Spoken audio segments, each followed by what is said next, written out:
Alrighty, let's get going. So this is lecture 4.3 on allergies and hypersensitivities in general. So a hypersensitive person, right? They're easy to offend, they're easy to alarm. This is the same kind of deal. The immune system doesn't need to really get activated in these cases, but it's being hypersensitive, it's getting activated. It's having a response when one isn't necessarily warranted. One type of these hypersensitivities we call allergies. So, what is an allergy, right? It's an inappropriate, exaggerated immune response to an otherwise harmless antigen. So, the easiest household, you don't need any type of medical experience to know pollen is really annoying, right? I don't suffer from that allergy, thank goodness, but I know a bunch of people that do. Sounds awful, okay? But what's the point, right? Pollen is not going to cause any infection in me. Pollen is not inherently problematic. It's not me, like I don't make pollen, so there's a problem, but there's no real worry for infection there. So, otherwise harmless, but I get a big old immune response. We have a couple types of hypersensitivities that I'll get into momentarily. But why am I talking about this? Well, the epidemiology of allergies is the prevalence is rising globally. We're getting more and more of these cases popping up. Again, more so in North America and the US and Canada and Europe, way more common. Oddly enough, in Africa, we see almost none of these these allergies. Really, really interesting. So that harkens back to this hygiene hypothesis and these urban environments. We're hand sanitizing everything. We are there may be an argument for hyper sterility going on, in which I can't get microbiota that might uh, generate a more tolerant immune environment. Maybe I'm missing out on some of my friends that would my microbiota friends that would calm my immune system down. Or maybe my immune system is just not getting the chance to learn what real threats are. Right? I think the example I always go back to is like a super rich kid uh, in a really nice neighborhood, and but maybe they don't know what the Fourth of July is, right? And then they hear fireworks go off, and they're like, "Wait, is that a gunshot?" Like, no, dude, it's the Fourth of July. You would know that if you just stepped out the house a little more. Same deal with the hygiene hypothesis. Like, your immune system is thinking the pollen's a gun, and you're like, well, no, it's not. It's just pollen. Just calm down. So that's that whole thing. Sorry, I'm rambling. So allergies are what we call a type 1 hypersensitivity. All right, so I'm going to go through the text, and then I'll go through this diagram over here. So first things first, we need to get sensitized to the allergen, a primary exposure. That's what this one dot, primary exposure. So the allergen is taken up and then presented by antigen-presenting cells. So think dendritic cells, all right, think macrophages. We present that to the naive CD4 T cells, and that pulls us into the Th2 lineage, right? For whatever reason, these look parasitic in nature, and they activate my Th2 arm. So we get cytokines that keep us in this lineage, and one of the things in this lineage are B cells that secrete IgE. All right, that's the antibody that is best suited for dealing with parasitic infection, and we'll see why here in a moment. Because IgE binds and primes your basophils and mast cells. So it doesn't bind it in the way that IgE or that antibodies bind antigens. So think about your your antibody, boom, boom, boom, boom. Okay? If we remember, I know this is a terrible drawing, just bear with me. At the ends here, that's the antigen binding site. That's where the specificity is conferred. When I say IgE binds basophils and mast cells, it's actually binding at the constant region, the butt, the end, the receptor end of the membrane end, rather, of the antibody. So that's really important. This binding site is still open, but now my mast cells are covered in these IgE antibodies. All right? So now I'm sensitized. Now I have a bunch of mast cells floating around loaded with IgE. Then we get re-exposure, also called the effector phase of the allergic response. The allergen binds to the IgE, so now the pollen can come in and swoosh, right there, bind onto the antigen binding site. And binding of the antigen binding site causes a signal to shoot down into the mast cell and say, blow right open. And all of the granules, all the insides of that mast cell get sent out. Whoops, goodness gracious. They get sent out into the serum. I don't know what that third one was. Let's leave it. Okay. So rapid degranulation. Now I have a bunch of histamine, a bunch of protease in the serum. Histamine, big vasodilator, big increaser of vascular permeability. Okay, now again, think of this in the case of things functioning well. If I have an infection in my tissue space, well, I want to get white blood cells and other cells of that nature to get in the tissue space and get rid of my infection. I need to make leaving the blood pretty easy for them, right? That'll increase the amount of soldiers that I have fighting the infection. So very helpful there. And if the vessel is bigger, if it's wider, more stuff can get to that location.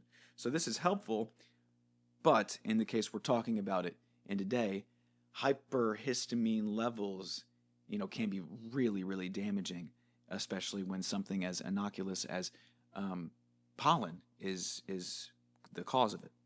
Then also proteases, or anything ending in ACE is enzyme, proteins. So these break down proteins, tissue remodeling, and this can cause itching at the gross level. Then in terms of late phase effector reactions, we can get some eosinophils popping up as well, perpetuating the Th2 response. Macrophages also kind of leaning into that Th2 arm. So we kind of get like almost a positive feedback mechanism here. This degranulation is causing recruitment of eosinophils, which further degranulate, giving more signals to recruit more mast cells, and it's just very compounding, very compounding. So this is why a allergic response like this inflammation can get amplified even hours after this re-exposure event. All right. So this is sensitization, this is effector. Initial exposure, dendritic cell picks things up, presents it to T cells. We have these T cells are in our lymphoid organs right here, and then the B cells and T cells communicate. That B cell differentiates into a plasma cell that secretes IgE, and then that IgE gets loaded onto basophils and mast cells. And then upon re-exposure, that dendritic cell will collect and go to the lymph nodes and maybe present there, or the allergens will just directly bind to that to that pollen, to that allergen, because you have mast cells really everywhere in vascularized space. They're in the blood, they're in the tissue space, there's a bunch everywhere. So now, loaded with IgE, it can bind that specific pollen antigen and degranulate. And now I have histamine, heparin, cytokines, a bunch of stuff causing this heavy inflammation over something that doesn't cause me any disease whatsoever. Okay. So that's the deal there. And it's very, location dependent. Wherever this sensitization is happening is where you'll see the concentration of symptoms. All right, so allergic rhinitis. This is inflamed nose. Think runny nose, right? I gave the example in class, but during allergy season, especially when you guys are in these, 200, 300 level science classes where there's hundreds of kids in the class, I used to remember thinking, all right, how much silence is going to be in between each sniffle? And you get like 1 second maybe, because it's just very common. Everybody has, some sort of sniffle response to allergy season, right? So you don't have any type of break from it. It feels like maybe I was just being hypersensitive. Ooh, that's a good callback. There you go. All right. So sorry, allergic rhinitis. That's contacting the nasal mucosa, so sneezing, runny nose, congestion. Asthma. This is more so this inflammation, but occurring all the way down at the grapes, at the alveoli. All right, so then we get bronchoconstriction of the tubes that are sending air to my grapes. And then I can't do cellular respiration, right? Then I can't do gas exchange. Really, really not good. Okay, so that's why the asthma can be, so damning. Obviously, we're clamping down the airways. So if you've ever seen an inhaler before, what they have in there is a bronchodilator to tell those air tubes to widen.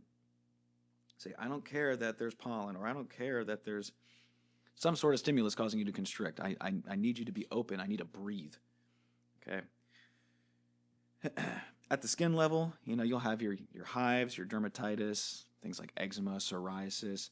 There's more to that story, maybe not necessarily fully an allergic response, but there is that idea of hypersensitivity going on there at the skin. All right, and then with the GI tract, as you could imagine, if something involving the GI tract is inflamed, well, if it's towards the stomach end, we're going to have vomiting. If it's towards the back end, then we're going to have some diarrhea. So one of the two. Big take home here is if this allergic response goes systemic, if I'm getting wild decranulation nearly everywhere, this is where we get anaphylaxis. Disseminated body-wide vasodilation due to the increased release of histamine, heparin, and Th2 arm cytokines. So I completely open my vessels. They're leaking fluid into the interstitial space. So my exchange rates are decreasing, nutrient-wise and oxygen-wise. I'm getting hypotension. I'm dropping my blood pressure, so things aren't being delivered as fast. Not to mention my airways are swelling. I'm getting obstruction and bronchospasm. So at the end here is hypoxia. I'm not delivering oxygen to my tissues. So that's what's happening here. Compound vasodilation leading to hypoxia. As you can see, that's very bad. We need oxygen. We need to breathe. We need cellular respiration, or we get ischemic, and that leads to tissue death. So very, very bad. Requires immediate epinephrine, and all that does is vasoconstriction. It knocks out the vasodilation for us. All right, so make sure you understand what anaphylaxis does. It's very simple, right? Just boom, widening all these vessels. And again, that mechanism isn't bad to have in and of itself. Like if we want more fluid to a space, we need to have the mechanism in place to do that. But unfortunately, this hypersensitivity takes advantage, but abuses this mechanism. Says, all right, let's just do it everywhere. Let's open the floodgates everywhere, and that's very, very bad. Okay. Different types of hypersensitivities. So this is what we've been talking about all video. The classic allergy, IgE mediated. Okay. Type 2, more so cytotoxic. Greatest example here is lysing red blood cells that are not your ABO type. So hemolytic anemia or hemolytic disease of the newborn, which is Rh disease, great example. Just targeting a cell that is not yours. So in that case, right, it's being hypersensitive. Like that cell is not going to cause you any harm, but it is not you, or it is not your blood type. So there is reason for the stimulus, whereas pollen, it's not you either, but I guess it's still hypersensitivities. I'm getting off track. You're fine. All right, type 3 hypersensitivity, immune complexes. Best example here is lupus. We can just have antibody-antigen complexes that bombard our vasculature, and this causes them to be deposited in tissues if the concentration of these antibody-antigen complexes is just way too great, right? It's still, your blood is still just a solvent, and at a certain point, if the concentration reaches a degree, well, it's going to precipitate out of that solution. So then we have antibody complexes depositing in tissue.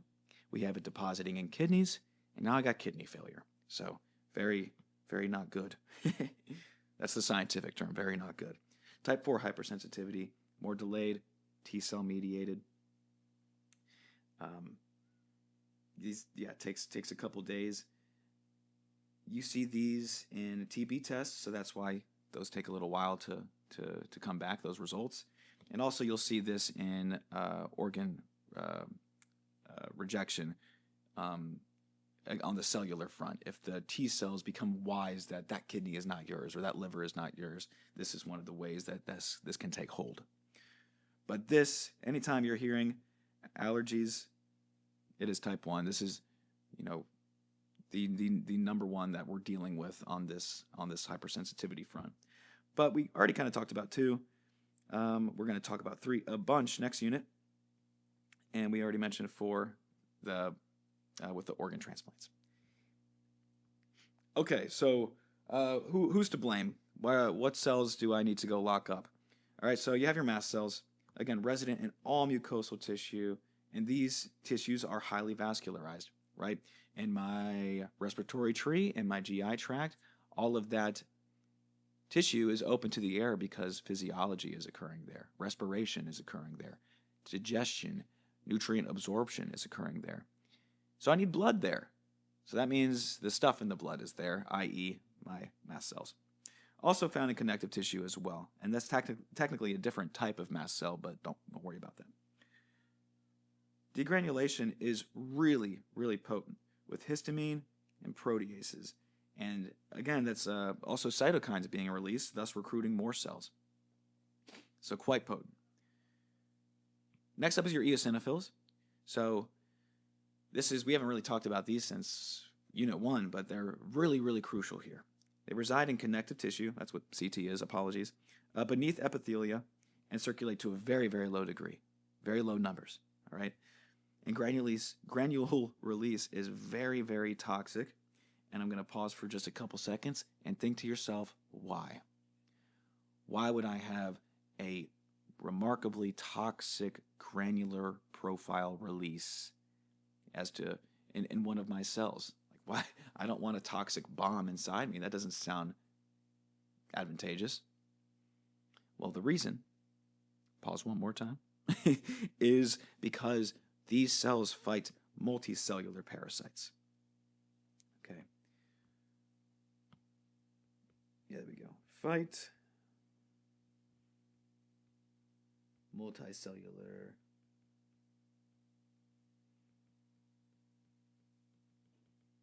parasites.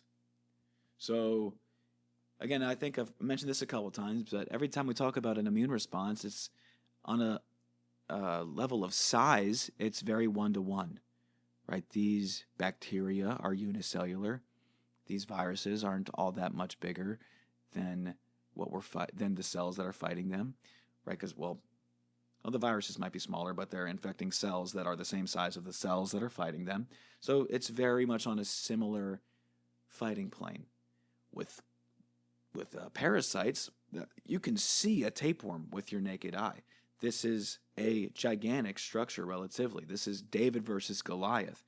I need to pull out the big guns, and that's what eosinophils do. That's why their granule release is so toxic. It's because they're fighting something that is exponentially larger than them. And they release something called, major basic protein, MVP, inducing mast cell granulation, so getting more of these in. And under this stressful event, we can express FC epsilon R1. I didn't mention it initially, but I'll mention it again because I think this is a good receptor to know. This is the receptor that binds the IgE to mast cells. So if I go back here, it's not even presented here. That's a basophil. We'll go here. So it's not even pictured here, but I want you to imagine. Whoops, it's way too big. All right, what I just drew in green is FC epsilon R1. And that is the thing that binds the butt of IgE to load it onto the mast cells. This is a very, very tight relationship, very strong affinity between the back end of IgE and FC epsilon. So that's a good receptor to know. I promised I wasn't going to go crazy with those, but that's a good one to know. Okay, and then basophils, again, these are extremely rare. Less than 1% of your white blood cell count, so very, very rare. Less toxic than eosinophils, closer to the mast cell profile of things. And these secrete signals that keep us in the Th2 response, so that parasitic defense, even though in this case we're not even fighting a parasite. And we can express CD40 ligand. This is what was expressed on the TFH cells. So the subtype of T cells that are found in the follicles that oversee class switching. So this is really, really cool. This kind of ties back to Unit 3 when we talked about that briefly. Now we have another mechanism to induce class switching that is in this Th2 arm, thus furthering the selection for IgE. And technically IgG4, but I got to worry about that. IgE is what we're concerned about here, with perpetuating this Th2 arm, saying, hey, we have a parasite to fight. Let's make antibodies that I can load my mast cells with. Okay, so those are the cells to blame. But you might be thinking, well, what is the dang point of having these nukes in me if this is all that they're really causing in the modern world? All right, well, because mast cells kind of mog B cells in a certain way. I'm sorry, this cracked me up. I had to. So what am I trying to say here? I'm kind of being a dummy, but I think I have a good point. So your B cells have that one-to-one antibody to antigen relationship, right? You have that natural specificity. One B cell fights chickenpox. You have one B cell that fights strep. One B cell that fights X, right? One-to-one, which is great. That specificity makes our immune system quite struggle to deal with, right? If you're a bacteria or a virus, like you have a lot of obstacles to overcome. However, your mast cells, if you think about it, right, they can bind various IgEs that came from multiple different B cells. So let's say during that sensitization response, maybe I came across pollen, I came across hookworm, I came across heartworm, I came across tapeworm, all with this one-to-one relationship here. But my mast cell can get loaded with each of those IgEs. It can have an anti-hookworm, it can have an anti-tapeworm, anti-heartworm, anti-whatever, all loaded on one mast cell. So you have that specificity, but times 10 or 12.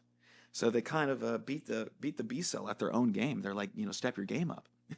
Now, unfortunately, they end up finding pollen and things and dust in the air and all that silly stuff. But being capable of binding multiple parasitic antigens, right? Think about it evolutionarily. Before we had shoes, before we had simple hygiene, you're running through the jungle, you're running through the prairie, you're stepping on worms probably every dang day. So we want to have a robust shield against this potential. And that's what the mast cells provided us. One mast cell can protect me against, I don't have the exact number for you, but way more than one B cell can protect me. Yes, we need the B cells to load the IgE on the mast cells, so we need that sensitization to occur. But the mast cells that are hanging out right underneath the vasculature or in the vasculature are now loaded with almost 12 times the specificity, right? Because I can bind various IgEs. So really cool. They kind of mog the B cells. All right. And again, be nice to the mast cells. It's not really their fault. Warm antigens actually have a huge relationship to common allergens. So the antigens that a hookworm gives off or a tapeworm gives off have a high molecular mimicry to regular pollen type antigens. I had the table, I lost it, but there is almost a one-to-one match of some of these warm molecules that elicit this response. And that's why we get this, because the pollen or dust or what have you looks very, very similar to some of these worm antigens. All right, and again, these cells can't see, think, hear, smell. They're dealing with these short chemical signatures, and there's only so many in Mother Nature. And for whatever reason, we have an overlap between these two here. All right, so that is what elicits allergies, this IgE-mediated response. It's cool in theory, but in reality, we don't deal with worm infection really much, really all that much in the modern world. So give and take, give and take. Not telling you guys to go roll out in the mud, but maybe we need to be a little more less hygienic. I don't know what the answer is, but that is all I have for you guys on allergies and hypersensitivities. I hope that made sense. And again, apologies for the delay on this one. Have a wonderful